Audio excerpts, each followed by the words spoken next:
വറുത്തരച്ച കരിങ്കോഴിക്കറിയാണ് ഇന്നത്തെ വിഭവം. കരിങ്കോഴി അത്ര നിസ്സാരക്കാരനല്ല. ഇറച്ചിയും മുട്ടയുമെല്ലാം സാധാരണ ചിക്കനെ അപേക്ഷിച്ച് ഏറെ ആരോഗ്യ ഗുണങ്ങൾ നിറഞ്ഞവയാണ്. ചീനിച്ചട്ടിയിൽ എണ്ണയൊഴിച്ച് 2 കപ്പ് നാളികേരം ചിരകിയതും കുഞ്ഞുള്ളിയും പെരിഞ്ചീരകവും കറിവേപ്പിലയും ചേർത്ത് നല്ല ബ്രൗൺ നിറമാകുന്നതുവരെ മൂപ്പിക്കാം. ചൂടാറിയ ശേഷം വെള്ളം ചേർക്കാതെ അരച്ചെടുക്കാം. കരിങ്കോഴി പേര് സൂചിപ്പിക്കും പോലെ തന്നെ എല്ലിനും മാംസത്തിനുമൊക്കെ കറുപ്പ് നിറമുണ്ട്. ഇഞ്ചി വെളുത്തുള്ളി ചതച്ചതും മഞ്ഞൾപ്പൊടിയും ഉപ്പും ചേർത്ത് ഇറച്ചിയിൽ നന്നായി തിരുമ്മി യോജിപ്പിക്കാം. 1 ഗ്ലാസ് വെള്ളം കൂടി ചേർത്ത് വേവിച്ചെടുക്കാം.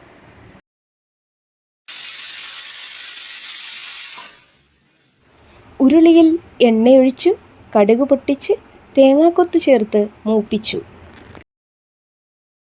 കുഞ്ഞുള്ളിയും പച്ചമുളകും ചേർത്ത് വഴറ്റിയെടുത്തു.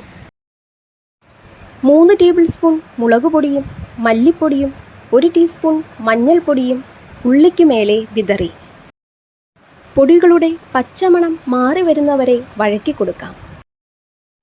ആവശ്യത്തിന് കറിവേപ്പില കൂടി ചേർത്ത് ഇളക്കാം. മസാലക്കൂട്ട് ഉള്ളിയോട് ചേർന്ന് എണ്ണ തെളിഞ്ഞു തുടങ്ങി. വറുത്തരച്ച അരപ്പും ചേർത്ത് വേവിച്ച ഇറച്ചി വെള്ളത്തോടുകൂടി ഗ്രേവിയിലേക്ക് ചേർത്ത് കൊടുക്കാം. തക്കാളിയും കശുവണ്ടി അരച്ചതും ചേർത്ത് ഇളക്കാം. മസാലക്കൂട്ടും ഇറച്ചിയും തമ്മിൽ യോജിച്ച് നല്ല മണം വന്നു തുടങ്ങി. 1 സ്പൂൺ കുരുമുളക് പൊടിച്ചതും മസാലപ്പൊടിയും ഇറച്ചിയിലേക്ക് ചേർത്ത് കൊടുക്കാം. ഇറച്ചിയും മസാലക്കൂട്ടും നന്നായി പെരണ്ട് ചാറ് കുറുകി തുടങ്ങി. വറുത്തരച്ച കരിങ്കോഴിക്കറി തയ്യാറായിട്ടുണ്ട്. രുചിയിലും കേമനാണ്.